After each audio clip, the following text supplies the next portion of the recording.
Hey les amis, c'est Greg, votre coach confiance en tout temps, expert dans la communication au sein du couple, gestion des émotions, développement personnel et confiance en soi. J'espère que vous allez bien, que vous avez passé une excellente semaine, que vous avez passé de très bonnes fêtes avec votre famille. Aujourd'hui, nous sommes le lundi 26 décembre 2022. C'est bientôt la fin de l'année, bientôt une nouvelle année. Et aujourd'hui, je vais vous demander une chose. Fixez-vous des objectifs pour l'année prochaine. Si vous avez déjà des objectifs en cours, mettez en place un plan d'action car c'est avec ça que vous allez développer ce que vous souhaitez réaliser aujourd'hui et l'année prochaine. Et surtout, profitez bien de vos proches. Euh, Restez positif, même si vous n'entendez pas avec vos proches. Et restez objectif sur ce que vous êtes et qui vous êtes. Si aujourd'hui vous êtes sur cette vidéo, c'est que vous souhaitez vous développer au sein de votre relation amoureuse, mais aussi de vous développer à titre personnel. Et n'oubliez pas, vous êtes une jolie fleur qui demande qu'à éclore et qui n'attend pas le printemps pour ça. Avant de commencer notre sujet du jour qui est la jalousie au sein du couple, je vais vous demander de me mettre des jolis pouces bleus, de vous abonner en bas à la cloche si ce n'est pas fait. Si c'est le cas, eh ben, salut. Pour tous les nouveaux abonnés, bienvenue sur ma chaîne. J'espère que ces vidéos vous aideront à comprendre qui vous êtes, qui est votre partenaire et comment mieux gérer la communication au sein de votre couple et la gestion de vos émotions. Sujet du jour, la jalousie au sein du couple. Alors, on dit souvent que la jalousie est un défaut. En l'occurrence, la jalousie devient un défaut en fonction de son intensité. La jalousie, par définition, c'est une perte de confiance en soi et qui se retranscrit sur l'autre. Aujourd'hui, vous avez plusieurs intensités de jalousie. Vous avez l'excessive et la jalousie pas suffisante. J'appelle la jalousie pas suffisante. Je vais revenir dessus plus tard dans la vidéo. Mais la jalousie, en fait, est aussi une preuve d'amour. Une preuve que vous tenez à la personne, que vous tenez à rester dans la vie de la personne et que vous tenez à ce que cette personne reste dans votre vie. Vous pouvez avoir différents types de jalousie, que ce soit en début de relation et au cours de la relation, que ce soit après plusieurs mois ou plusieurs années. Je vais revenir aussi là-dessus au fur et à mesure de cette vidéo. La première, c'est on va parler de la jalousie excessive parce que c'est celle qu'on retrouve le plus souvent et qui mène le plus souvent à une rupture et une rupture de communication en l'occurrence. En début de relation, vous pouvez avoir des gens qui, s'ils ont un manque de confiance en eux, une estime de soi très basse, vont retranscrire cette estime de soi basse ou ce manque de confiance sur vous, ou peut-être que vous le faites sur l'autre. C'est simple, les petits signes qui vous amènent à ça, c'est euh, de supposer lorsque la personne ou lorsque vous ne répondez pas à un message, que vous êtes avec quelqu'un d'autre, que vous faites partager votre temps et votre personnalité à une autre personne, voire que vous avez des relations intimes avec une autre personne qui est la tromperie ou l'infidélité.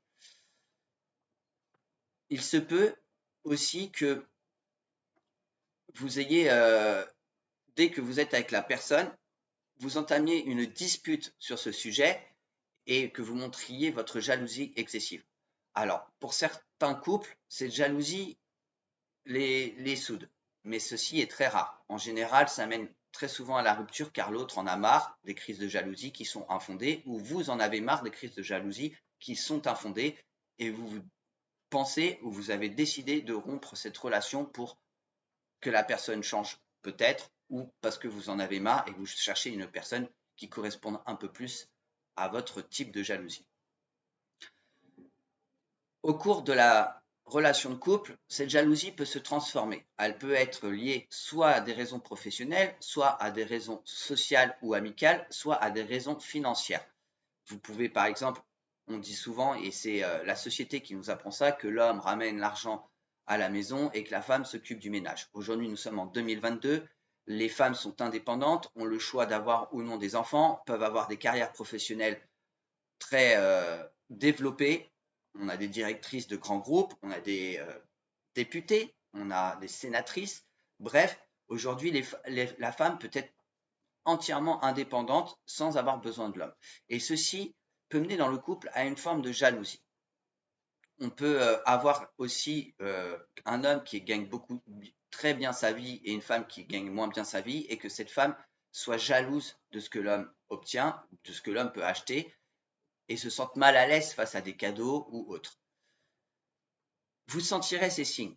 Tout simplement parce que l'autre va certainement se détacher un peu de vous pour se concentrer à essayer d'avoir le même niveau financier. Dans ma précédente relation, celle la plus longue, mon ex gagnait mieux sa vie que moi. J'avais une carrière professionnelle. J'ai arrêté ma carrière professionnelle pour sauver mon couple parce que justement mes revenus n'étaient pas suffisants et nous emmenaient vers une chute financière et j'en avais marre que ça mène à ça après de longues années. Donc du coup, j'ai décidé d'arrêter ma carrière et d'essayer de me recentrer un peu plus sur mes finances. Il y avait une forme de jalousie en moi. Je ne le faisais pas comprendre verbalement à mon ex. Je vous invite donc dans ce cas-là, et je repars encore, de trouver un endroit où vous pouvez parler de ça, pas à la maison, pas dans la voiture, pas après un moment de qualité, mais toujours un moment neutre de votre vie commune.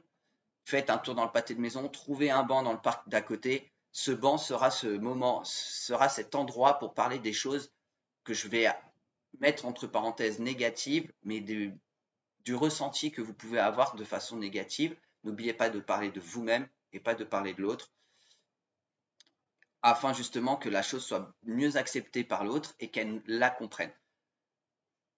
Dans la jalousie aussi, on a peut-être une déformation de ce que vous allez dire. Alors, vous n'y pouvez rien. Ce que vous dites ce que l'autre comprend, il le comprend. Et par moment, il faudra peut-être changer votre discours ou dire la chose, ce que vous voulez dire, vos ressentis de plusieurs manières différentes afin justement que vous puissiez exprimer votre jalousie ou que cette personne puisse exprimer sa jalousie. N'hésitez pas à clarifier si cette personne vous fait ressentir de la jalousie, à clarifier. Je vous invite à ne pas laisser cette situation en suspens. C'est un problème qu'il faut résoudre dans les temps, au moment où vous sentez que c'est le problème de votre couple, que vous avez marre, cette pression que l'autre soit jaloux, et de lui en parler, donc toujours dans cet endroit dit neutre, afin justement de désamorcer la bombe avant qu'elle explose. Si vous laissez perdurer cette jalousie, elle va s'intensifier. Si elle s'intensifie, mènera automatiquement à des disputes, à des choses qu'on ne veut pas dire, mais surtout à une rupture qui peut être brutale. Et c'est pour ça que je vous invite fortement à en parler. Maintenant, on va passer du sujet où vous n'êtes pas très jaloux. Où, peu importe ce que fait la personne, peu importe la personne, voilà, elle va s'en sentir délaissée et n'hésitera pas à faire des choses pour titiller une jalousie qui n'existe pas. Je vous invite donc de vous faire part de votre jalousie, et toujours dans l'endroit neutre, bien sûr de façon positive, et de ne pas laisser traîner la chose. Je vous donne un exemple, et c'est arrivé à moi et à un de mes coachés, d'avoir dans une ex-relation une personne qui me pousse à aller vers une autre femme. Je n'ai pas su lui dire que ça me gênait. Je n'ai pas su lui dire que c'était pas quelque chose qui se disait quand quand on ressent des sentiments pour la personne. Et que je n'en avais pas envie. Que la seule envie que j'avais, c'était de passer du temps avec, c'était de continuer à communiquer, à dialoguer avec cette personne et à délirer avec cette personne. Il se peut, au vu de son profil dit évitant, que ce soit des tests. Attention, vous avez ça aussi. Je tiens à le préciser que vous pouvez être testé par la personne avec qui vous êtes parce que pour des raisons et en général de son passé amoureux, elle a peut-être appris ou il a appris qu'il se faisait tromper, que la personne avec qui il était n'était pas sincère, n'était pas franche et n'était pas amoureuse ou amoureux de cette personne, mais était là uniquement par intérêt pour passer du bon temps. Et que, et que vous ou que cette personne avait des sentiments. Donc du coup, ils vont ou il va vous tester. On trouve vraiment ça dans le profil évitant. Le profil anxieux va être mais pourquoi fait-elle ça? Pourquoi fait-il ça? Moi, je suis fidèle. Moi, je donne, mais je ne reçois pas comme je donne. Et ça aussi, c'est une forme de jalousie. Parce que vous êtes jaloux de ne pas recevoir. Ne croyez pas que la jalousie peut aussi évoluer au fur et à mesure, qu'elle soit en diminution ou qu'elle soit en augmentation. C'est pour ça que je vous invite vraiment, si vous avez l'occasion et à ressentir une jalousie qui monte, à en parler franchement, directement et de façon positive et à exprimer ce que vous ressentez dans l'endroit neutre et avoir un dialogue. Ça peut durer 1 heure, 2 heures, mais parlez-en, afin justement que ça ne mène pas à une dispute et que vous lâchiez des choses au moment de la dispute qui soient liées à cette jalousie. La jalousie peut être un fléau dans un couple. Ça peut mener à de la violence physique, de la violence psychologique. Le manipulateur ou la manipulatrice pourra vous faire croire qu'il est jaloux ou qu'elle est jalouse, alors que ce n'est pas le cas, uniquement pour vous affaiblir psychologiquement et vous rendre dépendant de cette personne. Car vous chercherez à prouver qu'il n'a aucune raison à être jaloux ou qu'elle n'a aucune raison à être jalouse. Donc, je vous invite, lorsque vous avez des doutes sur la façon dont la personne se comporte avec vous sur ce sujet-là, à vous éloigner le plus vite possible, à ne pas continuer dans cette relation et à laisser la personne manipulatrice et manipulateur, hélas, se trouver une autre victime. Le pervers narcissique a cette tendance-là aussi, à utiliser la jalousie de façon très, très précise, à des moments très charnières de la relation. Donc, et vous le saurez assez rapidement car il changera d'attitude subtilement, mais suffisamment visible pour que vous le ressentiez. Vous pouvez vous faire accompagner pour soigner cette jalousie. Bien sûr, la première chose à faire, c'est de savoir qu'est-ce qui fait qu'aujourd'hui vous n'avez pas confiance en vous pour ne pas avoir confiance en l'autre. N'oubliez pas que si cette personne va voir ailleurs, que vous soyez jaloux ou non, elle ira voir ailleurs. Et c'est que le problème est ailleurs. Mais si c'est lié à votre jalousie, alors il vous faudra travailler sur pourquoi vous êtes jaloux, peut-être des blessures du passé, que ce soit amoureux ou d'enfance, et atténuer les émotions, parce que la jalousie mène à des émotions, que ce soit de la colère, de la frustration, voire une envie de vengeance par moment. Et ces émotions, il vous faut les contrôler, les accepter et les contrôler. Vous dire que bah voilà, la personne ne répond pas à mes messages, la personne préfère passer plus de temps avec ses amis, avec sa famille, et vous recentrer sur vous et vous dire bah, moi je fais ma vie, moi je fais mes passions, et puis quand cette personne viendra, à ce moment-là, ça ira mieux. À ce moment-là, la jalousie descend. Par contre, vous êtes jaloux, voilà, et vous pouvez dire à la personne, écoute, je ressens de la jalousie. Enfin, on va peut-être pas dire le mot jalousie, mais euh, j'ai des sentiments, j'ai le sentiment que tu n'aimes pas passer du temps avec moi. J'ai le sentiment que je ne t'apporte pas ce que tu recherches, par exemple. À ce moment-là, la personne va devoir réfléchir à vous répondre pourquoi et qu'est-ce qu'il faut faire pour que vous apportiez ce que demande la personne. On repart toujours sur les 5 langages de l'amour et sur cette fameuse question, quels sont tes besoins aujourd'hui et comment puis-je les satisfaire?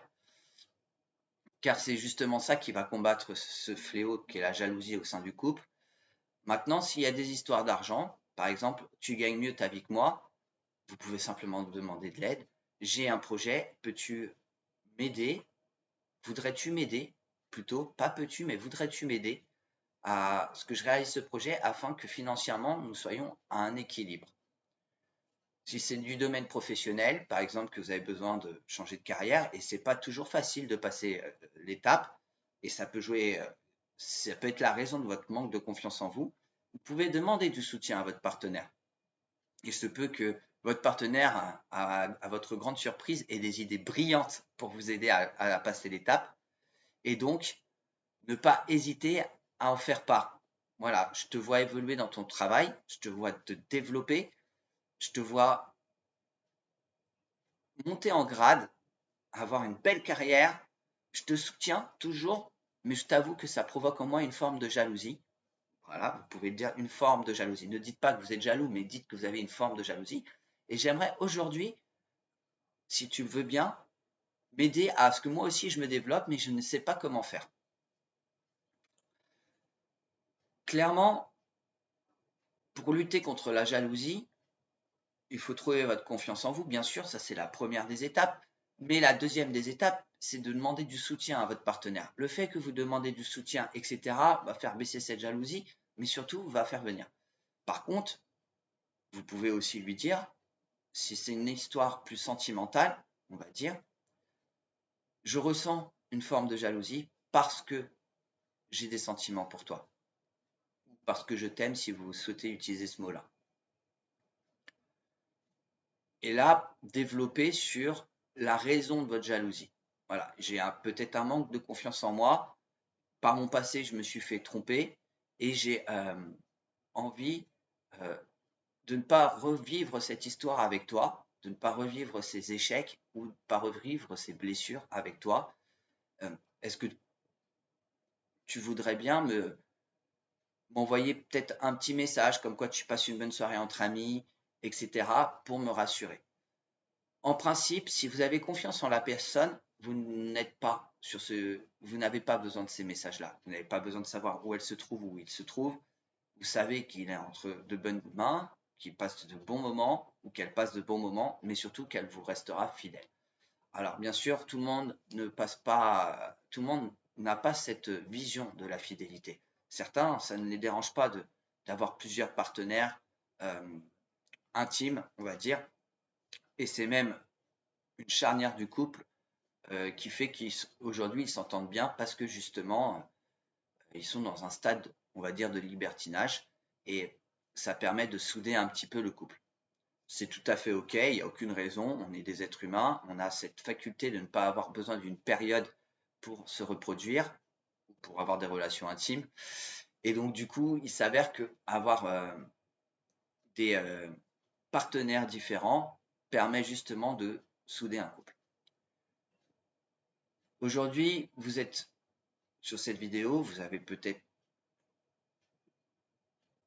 un problème de jalousie. Si vous avez envie de régler ce problème, je vous invite à m'écrire à l'adresse mail que vous avez dans la description de la vidéo. Je suis là pour vous donner plein d'outils, pour vous faire recentrer sur vous, pour vous faire peut-être changer de vision sur votre partenaire, vous aider à trouver une autre vision, ou vous aider à avoir les outils pour comprendre votre partenaire, parce qu'à la fin, c'est à vous de le comprendre, et comprendre comment ce ou cette partenaire pense elle aussi. Et si c'est votre partenaire qui est jaloux ou jalouse, comment mieux réagir face à sa jalousie. Voilà, mon adresse mail est en bas. Je suis là exprès pour vous accompagner dans ce problème-là de ressenti, d'émotion, et de vous faire comprendre que vous avez le droit d'être jaloux, tout à fait, qu'il ne faut pas que ce soit excessif, mais il ne faut pas que ce soit non plus insignifiant. Il faut que vous ayez un milieu où cette jalousie vous permet de montrer à la fois que vous tenez à la personne, mais que vous pensez à vous en priorité. Voilà. J'espère que cette vidéo vous a plu. N'oubliez pas de me mettre des jolis pouces bleus. Ça m'aide énormément à faire en sorte que cette vidéo se développe et soit suggérée à un maximum de personnes sur YouTube. N'hésitez pas à vous abonner si ce n'est pas le cas. Si vous avez la moindre question, laissez dans les commentaires. Je me ferai un plaisir d'y répondre sous 24 heures. Et n'oubliez pas, vous avez un bilan émotionnel personnalisé offert. Je suis l'un des seuls à faire ce type de bilan. Une demi-heure de coaching par téléphone pour vous aider. Tout ça, c'est offert si vous désirez aller plus loin dans un coaching sur la communication au sein de votre couple et la gestion de vos émotions. Je vous souhaite en attendant une très bonne semaine. Je vous dis certainement à l'année prochaine pour une nouvelle vidéo. N'oubliez pas, profitez de vos amis, faites la fête. Attention avec l'alcool, attention avec les drogues. Je sais qu'on a tendance à vouloir se décompresser de cette année. Elle a été particulièrement compliquée, mais vous êtes une bonne personne, vous êtes intelligent et intelligente, et je sais que vous ferez les bons choix pour vous-même en priorité et pour l'autre par la suite. Je vous dis bye les amis et à l'année prochaine.